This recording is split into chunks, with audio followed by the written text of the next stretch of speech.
So left hand side one was obviously a before, right hand one now is the after. And we can't see your grip obviously from face on, but you'll see the club face at the top of the backswing. We just that drill against the wall, you hit the wall, haven't you? To be fair, that club's already gone denking the wall there.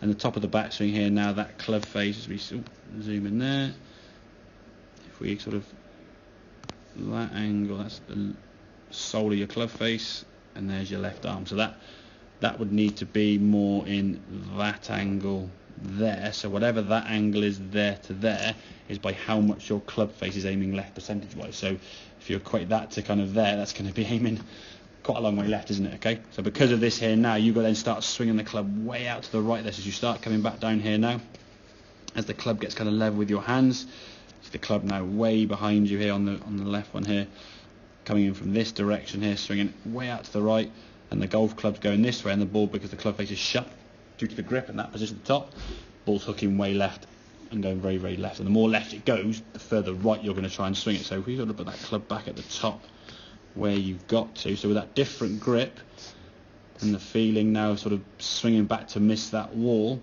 as that club goes back now, it's more kind of in front of you can see here now, yeah? Right elbow softening. Yeah. So you get to the top of the back swing. We draw a line on that one there now, that's where you're getting to. So rather than having it kind of there and there, you're a little bit more with that club face, just slightly more down. The left arm is higher and the club face, so your left arm was here and your club face was there. You've got your left arm higher and that club now is tilted with it more. So we're getting the club in a position so when you come back down, okay, if we look here at sort of hands and the club level, about there's the club face now kind of in line with your legs, whereas this one when you come down to when they're level, oh, club's behind you there, you see. Yeah. Just coming away from here, so this one as you come into impact, a more direct hit towards target, you can see there, yeah?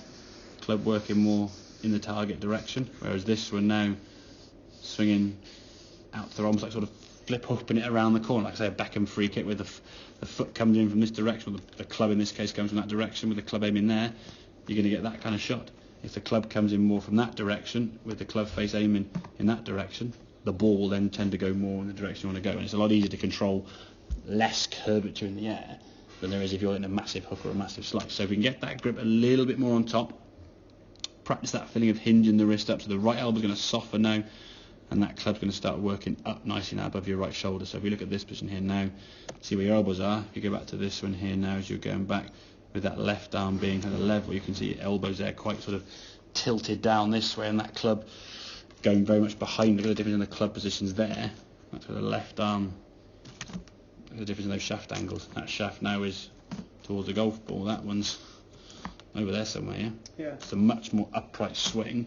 So your swing now is working more on this angle, more to the golf ball, as opposed to very flat around you and just hooking it from the inside. That's a great swing really if you want to go around a tree somewhere, there's something in the way, but more often than not we'd hope there's nothing in your way, in the fairway more. So a more direct hit this way with the club face aim in that direction means more shots are going to be going that way. And again, think of it this way, trying to strike the ball at the middle of the golf club is going to be far easier with the golf club going in that direction than one coming from that direction, isn't it? Oh, yeah. If I said to you now, okay, right, to strike a ball correctly, your club's got to travel through a gate like that, well, I'd rather go through that fairly straight as opposed to coming in from this angle. Imagine driving a car through a narrow gap, you're going to go straight onto it rather than kind of curving round handbrake turnstile, okay? So yeah, the more we can get that right hand on top, practice some of those swings. And again, just back swings when you've got that wall behind you, sort of hinging up here, okay? To about there would be fine, okay? And then the feeling now when you come back down, the hands and arms can just sort of drop and fall, get that club back down in front of you here. So drop, drop, drop, and then from this point when the hands get level with the golf ball, then the club sort of squares up and you release the club through nicely to target. Could go a bit further because obviously you're slightly in your head you were sort of on the sort of smaller swing. This is actually a fuller swing with the body, a better movement there compared to that one. But this was in the kind of mindset of just doing a smaller feeling swing. So at that speed, we were great.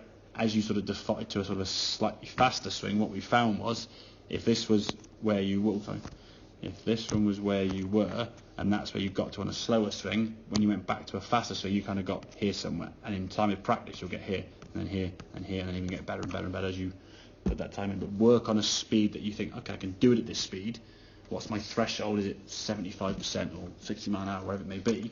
Yeah. Practice at that speed, and in some ways warm up with that. So some speeds that are a bit slower, more under control, getting the strike, and then think, okay, right, I'm getting pretty good at this speed now. I go a bit faster. I go a bit faster, and then you find then you can get to 100%, because obviously at 100% now you'll default back into the club coming in this direction and swinging way off to the right, and resulting in, unfortunately, that sort of hooky one. The more left it goes, you'll just be fighting that left battle by aiming further right, aiming your body further right, swinging it further right, and it just becomes more and more of a hook. So it'll make the game quite tricky that way. So Yeah. does that kind of make sense and understand sort of No, it makes a concept lot there? of sense, So the right hand's key, right hand grip pressure is key. We said thumbs are the main sort of fault with most people. They squeeze with the thumbs to try and keep hold of it. Okay, if you squeeze with these thumbs, all these just then get locked tight. So nice and loose there. Hinge soft, hinge. Get that wrist set up better. Okay, practice at home with the wall there. We can don't have a window in that wall because you might smash a few windows to start with, but find a soft wall or even put a cover on or something just to get the feeling of it if you do bump into it. And maybe to start with, go back at literally kind of this pace. You're going to swing back kind of there. So just swing about nice and soft. Get that right elbow softening and hinging up, and just go to there. And go a bit further than that. Just go back there, just get that feeling. Once that feeling's better, you got it. Okay. Yeah. Good man. Okay.